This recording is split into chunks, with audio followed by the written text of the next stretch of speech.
I arrived at the house on Christmas Day and found the lights off, the blinds closed, and a silence that froze me more than the December wind. I was carrying 5 bags of gifts for my grandchildren and a bottle of champagne that I had been saving for months to toast with the family. What I found was a note taped to the door. We went on a family cruise. Take care of Dad for us. We will be back in 2 weeks. There is food in the refrigerator. Where are you watching us from today? Leave your location in the comments and like and subscribe to the channel. For a moment, I thought it was a bad joke. Michael, my only son, would never go on vacation without telling me, especially on Christmas. But when I opened the door with the key he had given me for emergencies, reality hit me like a slap in the face. The house was in shadows, decorated for a party that had obviously been just for them. Remains of wrapping paper on the floor, dirty dishes in the sink, and the smell of a turkey that someone else had enjoyed. In the living room, next to the cold fireplace, was Mr. William Parker, Sarah's father, in his wheelchair. He was wearing a worn-out robe and had a blanket over his legs. His eyes, however, shone with a clarity that surprised me. "Emily," he said with a calm voice, as if he had been waiting for me, "it is good that you arrived." I was already wondering if they had left you behind too. I approached slowly, leaving the bags on the floor. At 62 years old, I thought I had already seen all kinds of humiliations. My husband Robert had died 3 years ago, leaving me with a modest pension and the constant feeling of being a burden to my family. But this was a new level of disrespect. "How long have you been here alone?" I asked him, trying to keep my voice steady. 3 days. He replied, and for the first time I detected a trace of bitterness in his tone. They left on the 22nd at dawn. Sarah woke me up to tell me that the nurse would come twice a day to check on me, but that the rest of the time I would be alone. She said it was a perfect opportunity to reflect on what it meant to be part of a family. Reflect. As if we were old furniture that needed to be reorganized in the attic. I sat on the sofa in front of him, observing this man who had always seemed so fragile, so dependent. But in his eyes there was something I had not noticed before, a spark of intelligence, of calculation, that made me think that perhaps William was not exactly the helpless victim we all believed. "Do you know what is the most curious thing?" he continued, his fingers tapping on the armrest of the chair.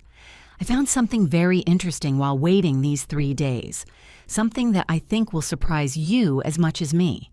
What did you find?" William smiled, and for the first time since I knew him, that smile did not look like that of a confused old man. It looked like the smile of someone who had just discovered his enemy's weak point.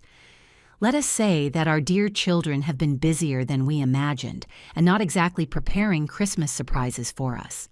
The wind hit the windows, and in the silence of that house that should have been full of family laughter, I felt that something was about to change.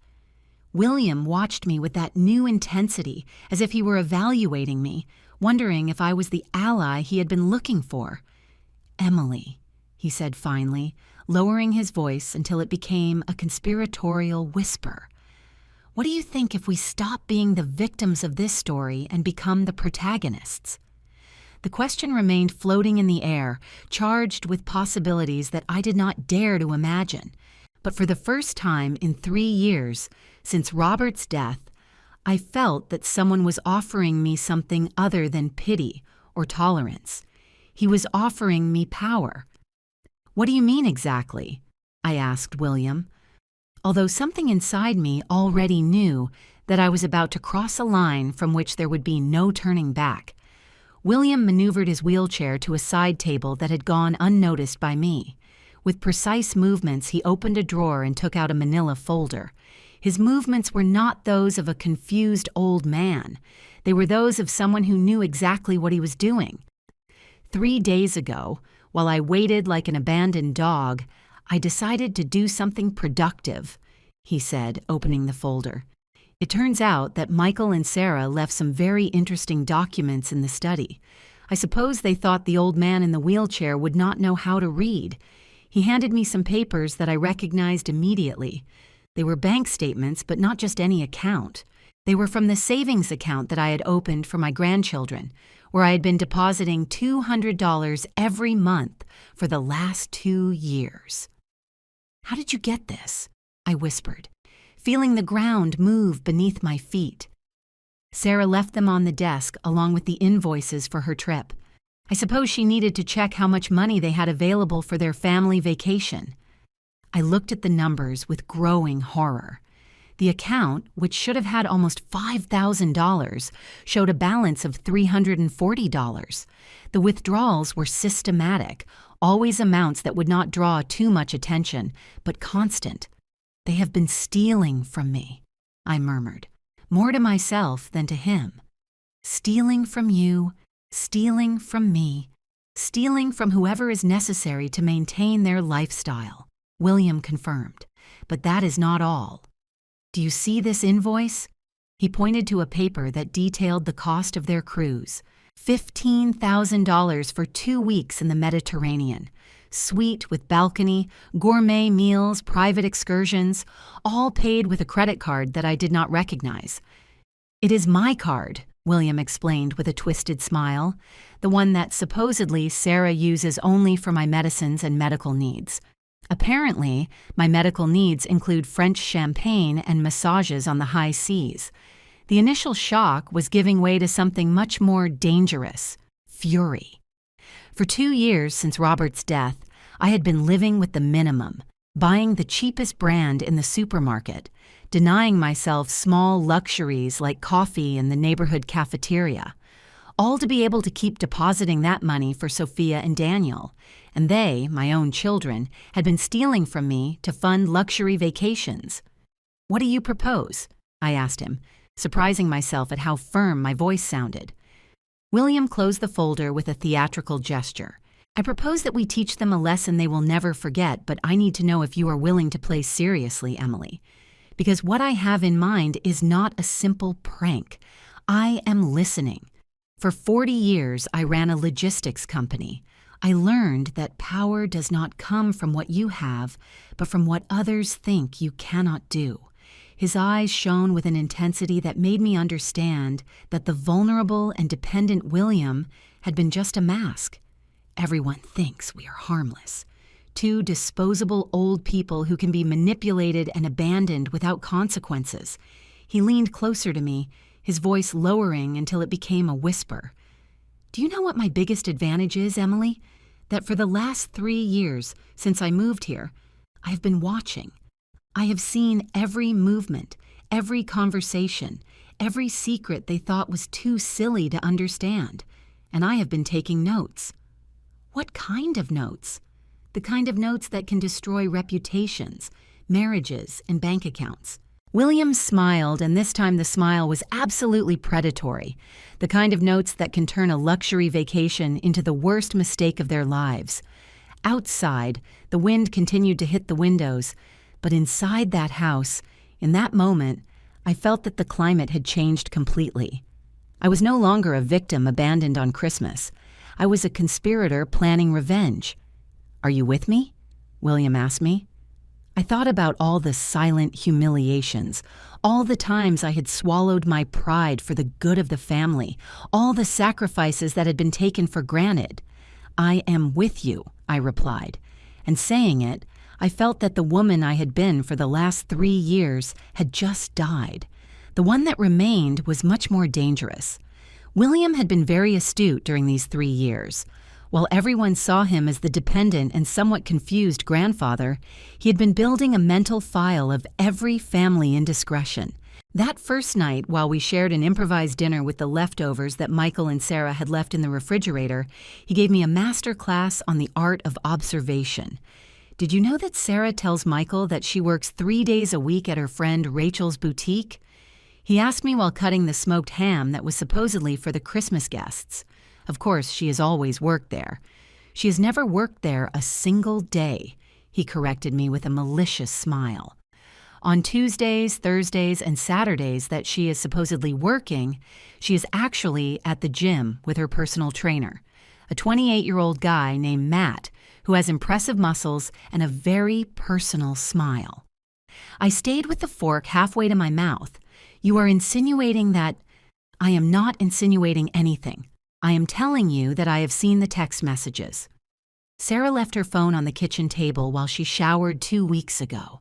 Old people have a mania for touching things, you know?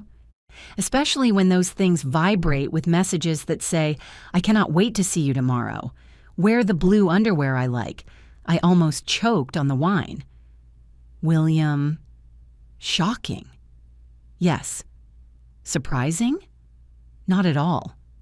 Michael works 14 hours a day to maintain the lifestyle of this family, while his wife dedicates herself to training muscles that are not exactly hers. The information was devastating, but there was something in the calculated way William presented it that made me wonder what else he had saved. And Michael? Do you also have secrets about my son? Your son, said William, pouring more wine into our glasses, is a desperate man who has been lying so long that he no longer remembers what the truth is. He took out his mobile phone, one of those modern models that surprised me to see him handle with such skill. Did you know that Michael has 2 phones?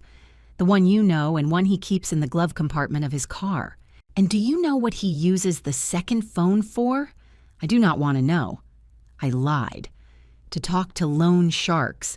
Not official banks, Emily. The kind of people who charge 20% interest monthly and who do not accept excuses when you cannot pay. I felt my blood run cold. How much does he owe? According to the last conversation I heard, approximately $45,000, and the deadline to pay expires on January 15th. That explained many things.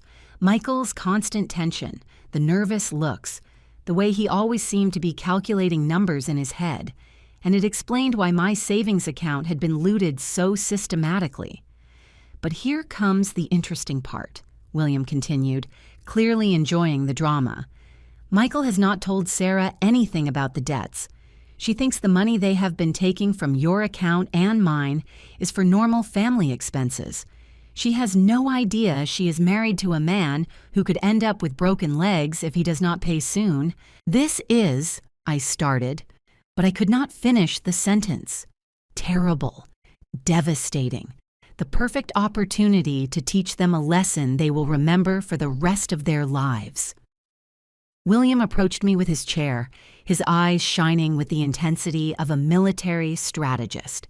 Emily, we have 13 days before they return, 13 days to organize the most educational, welcome surprise of their lives. Are you prepared to see how far we can go? I thought of my grandchildren, Sophia and Daniel, who were probably enjoying the cruise without knowing their financial future had been mortgaged to pay for it. I thought of Michael, my son, who had preferred to steal from me rather than tell me the truth about his problems. I thought of Sarah, who looked at me with condescension while robbing me and cheating on her husband. What exactly do you have in mind? William smiled, and that smile contained decades of business experience and a creativity for revenge that scared me and excited me in equal parts. We are going to give them exactly what they deserve. But first, we need to make some calls. And you are going to discover that the useless old man in the wheelchair has more resources than anyone imagined. As he began to explain the details of his plan, I realized I had completely underestimated William. He was not a victim. He was a predator who had been waiting patiently for the perfect moment to attack. And now that moment had arrived. At 7 a.m. on the day after Christmas, William proved that his reputation as a confused old man was the most brilliant performance I had ever seen. With a cup of coffee in hand and a smile of satisfaction on his face, he explained that he had been preparing for months for something exactly like this. The first step, he told me while reviewing some documents he had taken from a safe hidden behind a painting in the study, is to understand that revenge is not a dish served cold. It is a dish served with surgical precision. The documents he showed me left me speechless. William was not simply Sarah's dependent father. He was the secret owner of the building where Michael rented his office. He was the guarantor of 3 of the credit cards Sarah used regularly, And even more shocking, he was the beneficiary of Michael's life insurance. How? I stammered. When you become the financially responsible patriarch of an irresponsible family, you learn to protect your investments. He explained with a smile that would have made a finance shark proud. Michael needed a guarantor for his business. Sarah needed someone to guarantee her expenses. I needed to make sure that if one day they decided to treat me like disposable trash, I had some cards to play. But they do not know that you know anything. Michael believes the guarantor is an investment firm. Sarah believes her cards are backed by a family fund I manage. They have been living a financial lie for 3 years, and I have been documenting every wrongly spent dollar. William opened his laptop, another device that surprised me to see him handle with the skill of someone of 30 years. Here's the beauty of the plan, Emily. We do not need to do anything illegal. We do not need to take revenge in an obvious way. We simply need to withdraw our support at the most educational moment possible. He showed me a series of emails he had scheduled to be sent automatically. Notifications of cancellation of guarantee, suspension of credit guarantees, and notices of rental contract review. The day they return from their cruise, they are going to discover that their financial world has completely crumbled. The rent on Michael's office will expire. Sarah's cards will be blocked. And the creditors to whom Michael owes money are going to be notified that he no longer has financial backing. That is, I hesitated, trying to find the right word. Devastating. Exactly.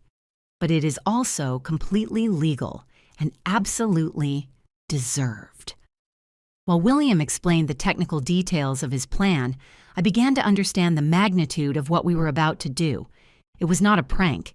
It was a controlled destruction of the financial stability Michael and Sarah had built on theft and lies. And then what? I asked.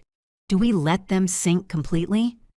Afterwards, said William, closing the laptop with a definitive gesture, we offer them a chance at redemption. But it will be on our terms, with our conditions, and with the absolute understanding that we will never again be treated as second-class citizens in this family. The house phone rang. William looked at the caller ID and smiled. It is Sarah. Probably calling to verify that the stupid old man is still alive and that you are being a good caregiver. He passed me the phone. Answer it. And remember, for now, we are exactly what we have always been, two helpless victims grateful to be included in this wonderful family. I took a deep breath and answered with the sweetest voice I could muster. Sarah, what a joy to hear from you. Yes, everything is perfectly fine here. William and I are taking care of each other. While I spoke, I watched William meticulously prepare the documents that would change everything. For the first time in 3 years, I felt I was not being manipulated. I was being the manipulator, and I liked it much more than I was willing to admit. On the 3rd day of our plan, William revealed something to me that completely changed my perception, not only of him, but of everything I thought I knew about my own family. We were having breakfast quietly when his mobile phone rang. The conversation was brief, professional, and completely in English. Yes, transfer the funds to the New York account. No, keep the Chicago properties in reserve. The quarterly reports look excellent, thank you. When he hung up, I stared at him with my mouth open. Who was that? I asked, although I already suspected the answer was going to surprise me. My financial advisor in London, he replied with the naturalness of someone talking about the weather. I manage some international investments that require regular attention. Some investments? William sighed as if he had been waiting for this conversation. Emily, I think it is time you knew exactly who you have allied yourself with. When I said I ran a logistics company for 40 years, I did not mention that I sold it for $40 million 5 years ago. I was speechless. Literally. I opened my mouth, but no sound came out. Sarah and Michael believe I am an old man with a modest pension who needs their support to survive. In reality, my net worth is approximately 50 times greater than everything they will earn in their entire lives. But why? Why did you allow them to treat you like a hindrance, like a burden?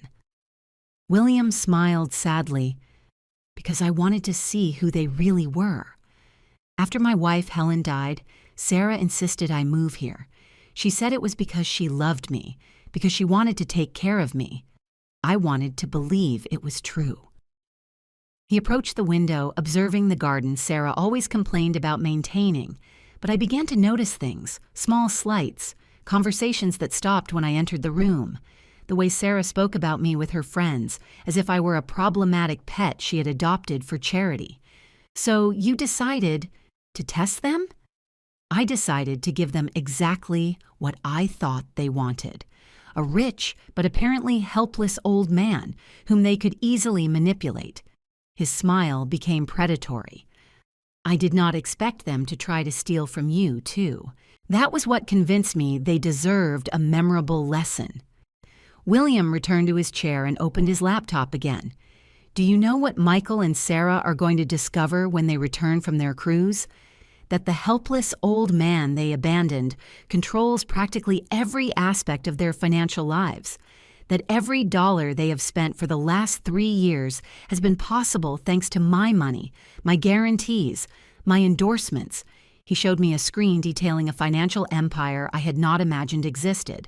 Real estate properties in 3 countries, investments in technology, shares in companies, and enough cash to buy and sell Michael and Sarah's life 10 times over.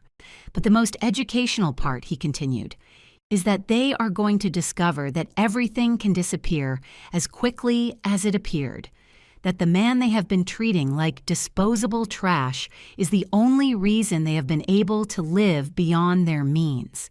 And then what? Do we forgive them and everything goes back to how it was before? Oh no, said William, and his voice contained a coldness that made me shudder. Afterwards, we offer them a chance to earn back our trust, but it will be working for us, on our terms, proving day by day that they deserve to be part of our lives. The phone rang again. This time it was Michael. Mom. His voice sounded tense even through the international connection. How are things over there? Is Grandpa okay? Everything is perfect, honey, I replied, exchanging a knowing look with William. William and I are getting to know each other better. It turns out he is a very interesting man. Good, good. Hey, could you check if any important envelope arrived in the mail? I am expecting some documents. William had showed me exactly what documents Michael was expecting. Notifications from his creditors requiring his immediate presence in the city. Nothing important has arrived. I lied without the slightest remorse. When I hung up, William applauded slowly. Excellent performance. I think you are starting to enjoy this as much as I am. He was right. For the first time in years, I felt powerful, and that feeling was addictive. On the 5th day of our alliance, we began the phase William called ground preparation. We'd been planning meticulously, but now it was time to put the pieces in motion so that Michael and Sarah would return to a completely altered reality. The art of elegant revenge, William explained to me while preparing a series of phone calls, consists of your victims destroying themselves while you simply withdraw your protection. The first call was to Michael's company. William spoke to the owner of the building, which turned out to be himself through a holding company, to notify that the rental contract would not be renewed automatically. They needed to meet to discuss new terms on January 10th. The second call was to the bank that had issued Sarah's credit cards. As guarantor, William had the right to request an immediate credit review. All cards would be temporarily suspended for unusual activity on January 8th. Do you not think we are being too harsh? I asked him, although a part of me already knew the answer. Harsh? William arched an eyebrow. Emily, they stole from us. They lied to us, and they abandoned us on Christmas as if we were trash. The only harsh thing here is that we have taken so long to react. He was right, but there was something else that worried me. And if Michael cannot pay those loan sharks you mentioned, did you say they were dangerous? Michael will have to learn to be honest for the first time in years, replied William, with a smile that did not reach his eyes. He will have to come to me, admit his lies, and ask me for help like a responsible adult, not like a thief who takes what he needs from his mother's accounts. That afternoon, while William took a nap, I did some research of my own. I called Rachel, Sarah's supposed boss at the boutique. "Emily, what a surprise!"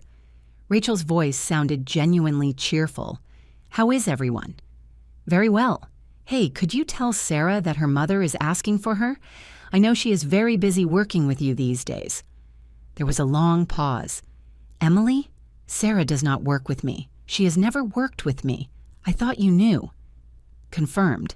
Sarah had been lying to her husband about where she spent 3 days a week, while Michael had been lying to his wife about the debts that threatened to destroy his life. They were a perfect couple in their mutual dishonesty. When William woke up, I told him my discovery. "It gets better and better," he murmured, clearly satisfied. "Do you know what this means, Emily? That when they return and their world crumbles, they will not be able to comfort each other because each one is going to discover that the other has been living a lie. Is that cruel? Devastating? Exactly what they deserve after years of treating us like fools?" That night, we dined in the main dining room for the first time since I arrived. William had taken out the good china, the crystal glasses, and had opened a bottle of wine that, he told me, cost more than Michael's monthly salary. To new alliances, he toasted, and to discovering that it is never too late to stop being a victim, to teaching our children that respect is not optional, I added, surprising myself with my own vehemence. While we drank, William told me more details about his previous life. He had built his company from scratch. He had lost and won fortunes. He had navigated commercial betrayals that would have destroyed weaker men. But what impressed me most was his patience. "Impulsive revenge is satisfying for 5 minutes," he explained. "Planned revenge is satisfying for a lifetime." Michael and Sarah are going to remember this lesson every time they look at their bank accounts for the next few years. The next few years? Oh yes, this does not end when they return from the cruise. This ends when they demonstrate that they have learned to value what they have and to respect the people who made their comfortable life possible. That night? Before going to sleep, I looked at myself in the bathroom mirror. The woman staring back was no longer the Emily who had arrived on Christmas Day with bags full of gifts and a heart full of family hopes. She was someone stronger, smarter, and much less willing to tolerate disrespect. She was someone I liked much more. On the 7th day of our plan, something changed between William and me. It was not just the conspiracy that united us, but a mutual understanding of what it meant to be discarded by the people who should have valued you the most. That morning, while we reviewed the last details of our plan, William asked me a question I did not expect. "Emily, were you happy with Robert?" The question caught me off guard. We were verifying the bank transfers that would execute automatically when Michael and Sarah returned, and suddenly we were talking about my marriage. Why do you ask that? Because during these days I have seen a version of you that I bet Robert never knew. A woman who makes decisions, who plans, who does not apologize for taking up space in the world. His words hit me harder than I expected. Robert had been a good man, a decent husband, but also someone who needed me to be small so he could feel big. Robert needed to protect me, I responded carefully. He liked to handle all the important decisions. And you? Did you like that he handled everything? It was the first time in 3 years that someone asked me what I liked, not what was convenient for others. "No," I admitted finally, but it was easier than constantly fighting for every small decision. William nodded as if he had confirmed something he already suspected. Helen, my wife, was the same, intelligent, capable, but she had learned that it was simpler to let me make the difficult decisions. At the end of her life, she told me something I will never forget. "William, I became a shadow of myself so you could shine brighter." We remained in silence for a moment, processing the honesty of that confession. "And what did you answer her?" I asked.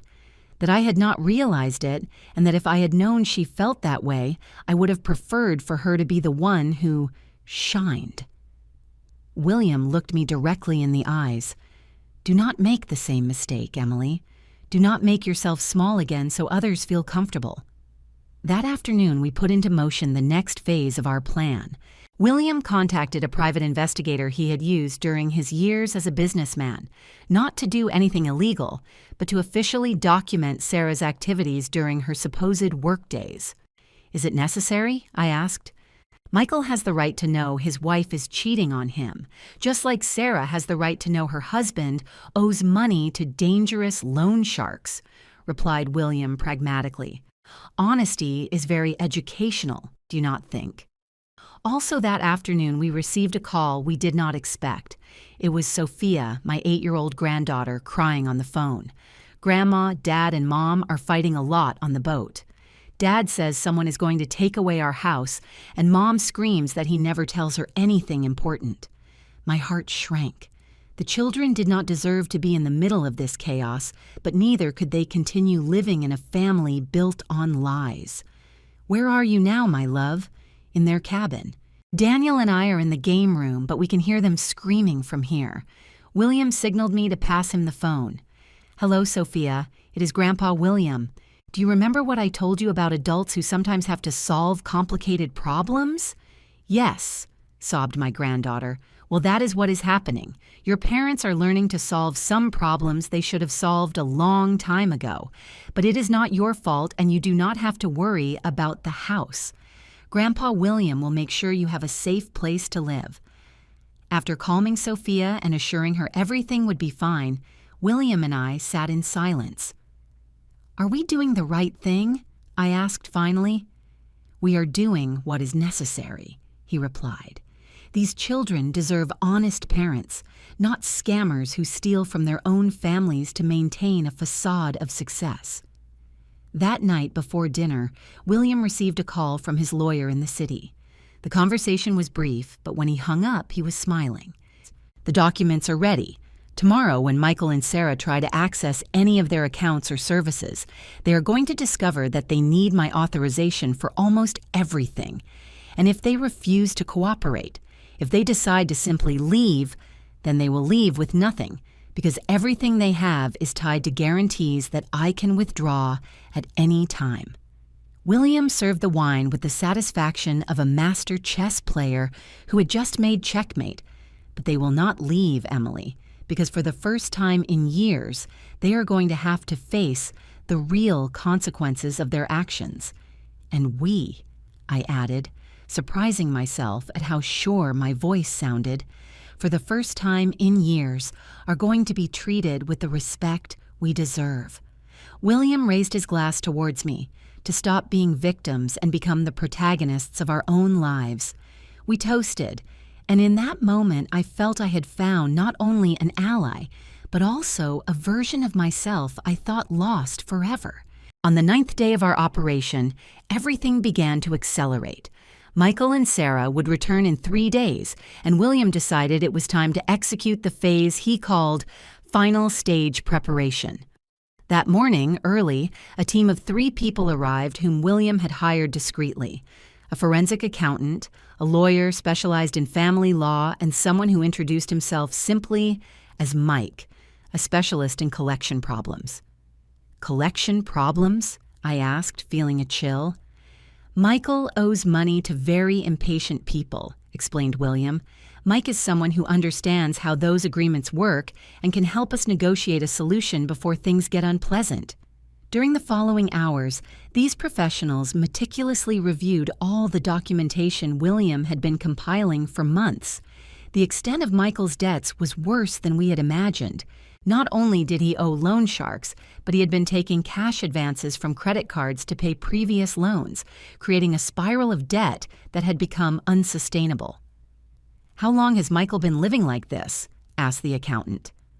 "Approximately 2 years," replied William, coinciding exactly with the period he began taking money from Emily's account. Sarah, for her part, had been spending as if money were infinite. Beauty treatments, designer clothes, vacations, all financed with credit cards guaranteed by William without her knowing.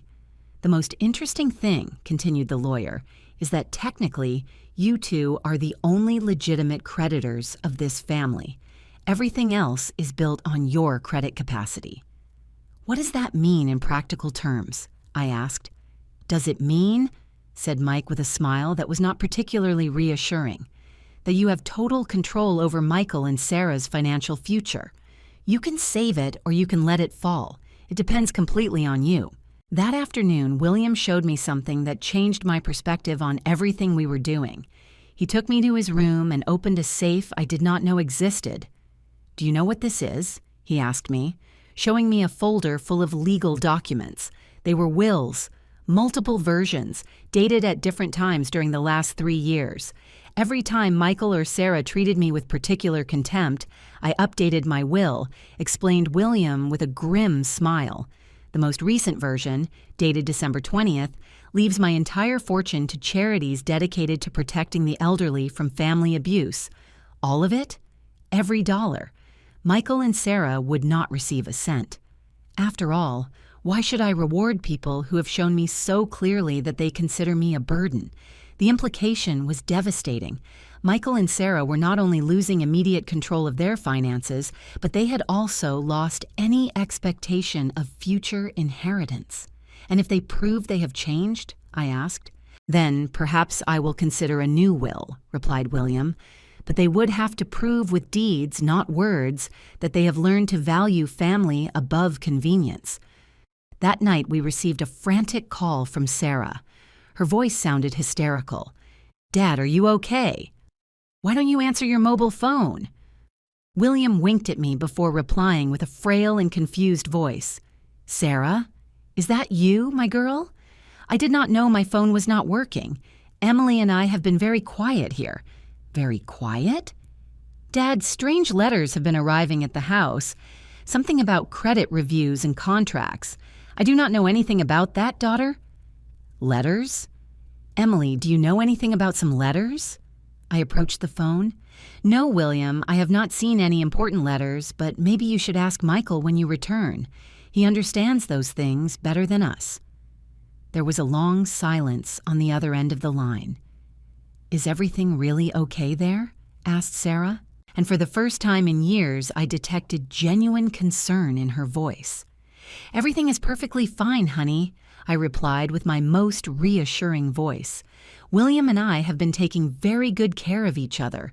It has been educational." After hanging up, William and I looked at each other for a moment before bursting into laughter. "Educational?" he repeated between laughs. "Well," I answered, "it is the truth. I have learned more about myself in these 9 days than in the last 3 years.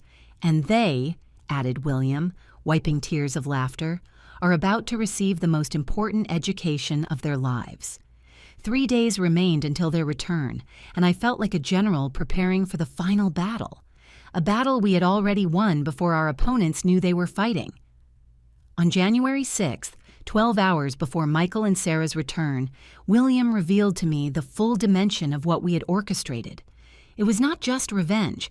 It was a total restructuring of family power. And I had been an active participant in something much bigger than I had imagined. "Emily," he told me, while we reviewed the last details in the study, "there is something else you need to know before they arrive tomorrow."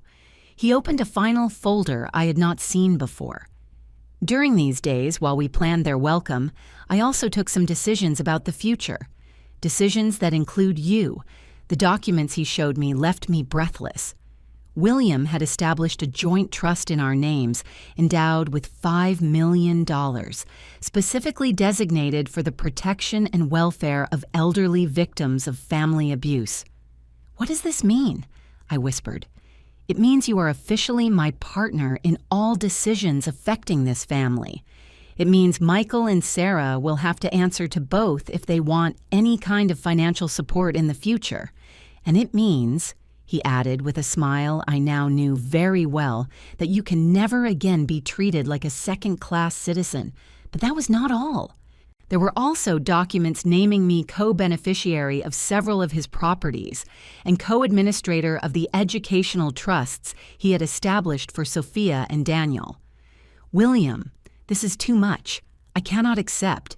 You are not accepting anything from me." He interrupted me firmly. "You are earning a position of power you should have had from the beginning, and you are giving me something I did not have before." "What?" "An ally I trust completely. Someone who does not see me as a walking bank or an uncomfortable obligation, but as a person with intrinsic value." That afternoon at 3 p.m., exactly as William had calculated, the first panic calls began to arrive. Michael telephoned from the airport, his voice loaded with desperation. "Mom, are you with Grandpa? I need to speak with him urgently. He is here, but he is taking a nap." "Is something wrong, Michael?" "Something is very wrong." My bank called me. They say my guarantees have been suspended. Sarah's cards are blocked. The owner of my office wants to meet tomorrow to renegotiate terms. I do not understand what is happening. "Have you tried talking to William about this?" I asked with studied innocence. "To Grandpa? What can he know about finance?" I exchanged a look with William, who had been listening to the whole conversation from his wheelchair next to me. "I do not know, but maybe you should ask him when you get home. Lately, he has been very lucid." 20 minutes later, Sarah called crying. "Emily, something terrible is happening. I tried to use my card to buy something at the airport and they told me it was canceled. I called the bank and they told me the guarantor had withdrawn his guarantee, but that is impossible because the guarantor is a company, not a person." "Are you sure about that?" I asked. "Of course I am sure. Michael explained it to me years ago. It is an investment company that manages... I could hear the exact moment when Sarah began to connect the dots. "Oh my God, the administrator. Is it possible that..." "What is possible, Sarah? I need to talk to Dad." Immediately, William took the phone. "Sarah, how is the cruise, my girl?" "Dad, I need you to be very honest with me. Do you have anything to do with the companies that guarantee our credit cards?" William paused long, theatrically. "You know, daughter, during these days I have been remembering many things. Things about business, about investments, about decisions I took years ago to protect the family. It is curious how an old man's mind can clear up when he has time to think without interruptions. Absolute silence on the other end of the line. Dad, what are you saying?" "I am saying that tomorrow when you get home, you are going to find some surprises. Nothing terrible. Do not worry, just educational." After hanging up, William and I prepared for the most important night of our plan. "Are you nervous?" he asked me. "No," I replied, surprising myself at how calm I felt. "I am expectant." "Tomorrow," said William, "Michael and Sarah are going to discover that the two helpless old people they abandoned on Christmas are, in reality, the two most powerful people in their lives. And that if they want to have any kind of stable future," I added, "they are going to have to learn to treat us with the respect we always deserved." That night, I slept better than I had slept in years. Tomorrow would be the first day of the rest of our lives. On January 7th at 4:30 in the afternoon, Michael and Sarah arrived home with their luxury cruise suitcases and their tans from the Mediterranean. What they found changed their lives forever. William and I were waiting for them in the main living room. He wore an elegant suit I had not seen on him before, and I wore a dress I had bought that morning with money from the joint account we had opened. We were not the same people they had abandoned on December 22nd. "Mom? Grandpa?" Sarah entered first, her face showing confusion at seeing us so formally dressed. "What is happening?" Michael appeared behind her, carrying the suitcases and with an expression of poorly disguised panic. "Grandpa, we need to talk urgently. There have been problems with..." "Sit down," William told them with a voice that admitted no discussion. He was no longer the frail old man they had left behind. He was the businessman who had built an empire for 40 years. They sat down, exchanging nervous looks. "Emily and I," began William, "we have had 2 very productive weeks, time to think, to plan, and to make some important decisions about the future of this family." He put on the coffee table a stack of documents we had prepared meticulously. "Michael," I continued, taking the floor for the first time with absolute authority. "During the last 2 years, you have been stealing money from my savings account to pay debts you hid from your wife. $4,660 to be exact." Michael turned pale. "Sarah," added William, "during the last 3 years, you have been spending my money on personal luxuries while telling your husband you worked 3 days a week. Expenses that include, apparently, a personal trainer with whom you maintain a relationship that goes far beyond physical exercise." Sarah opened her mouth, but no sound came out. "But the most interesting thing," I continued, "is that you both believed you could treat us like second-class citizens, steal from us, lie to us, and abandon us on Christmas without consequences." William opened the first folder. "Michael, the debts you have with loan sharks total $47,000. The deadline expires in 8 days. If you do not pay, according to Mike, our consultant on these issues, the consequences will be very unpleasant." "Mike?" stammered Michael. "Sarah," continued William, "all your credit cards were guaranteed by me through companies I control. Those guarantees have been withdrawn permanently. And Michael," I added, "the place where you have your office is owned by a company that belongs to William. Your contract expires tomorrow. We watch them process this information." Michael had turned green. Sarah was trembling visibly. "What do you want from us?" asked Sarah finally. "Respect," I answered simply, "and honesty and a sincere apology for years of manipulation and contempt. And work to earn back our trust," added William, "not as a right, but as a privilege." Michael got up abruptly. "This is blackmail. You cannot do this." "Can we not?" William smiled. "Michael, check your contracts. Check the guarantees. Check who has been financing your life for the last 3 years. We can do exactly this, and we are doing it. But we have an offer." I intervened. "A chance for this family to work based on mutual respect instead of manipulation." We explained our terms. Michael would have to work directly under William's supervision, learning to manage finances responsibly. Sarah would have to get a real job and contribute honestly to the family economy. Both would have to attend family therapy to learn to communicate without lies. "And if you accept," concluded William, "not only will we solve Michael's debts, but we will give you the opportunity to build a stable financial life for the first time in years." "And if we do not accept?" asked Sarah with a very small voice. "Then," I replied, surprising myself at how firm my voice sounded, "you can leave right now, but you leave with nothing, because everything you have is tied to us, and Michael's debts will continue to be his problem." There was a long silence. Finally, Michael slumped in his chair. "I did not know. I did not realize that we were people with feelings, with dignity, with value beyond what we could give you," I finished for him. Sarah began to cry.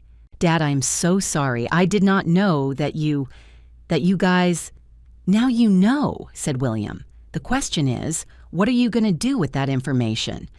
6 months later, I am writing this from the new house that William and I bought together. Michael worked hard to earn back our trust and now successfully manages a division of William's companies. Sarah got a real job and is attending therapy to understand why she had needed to lie for so many years. Sophia and Daniel come to visit us every weekend, and for the first time in years, we are teaching them the value of money earned honestly.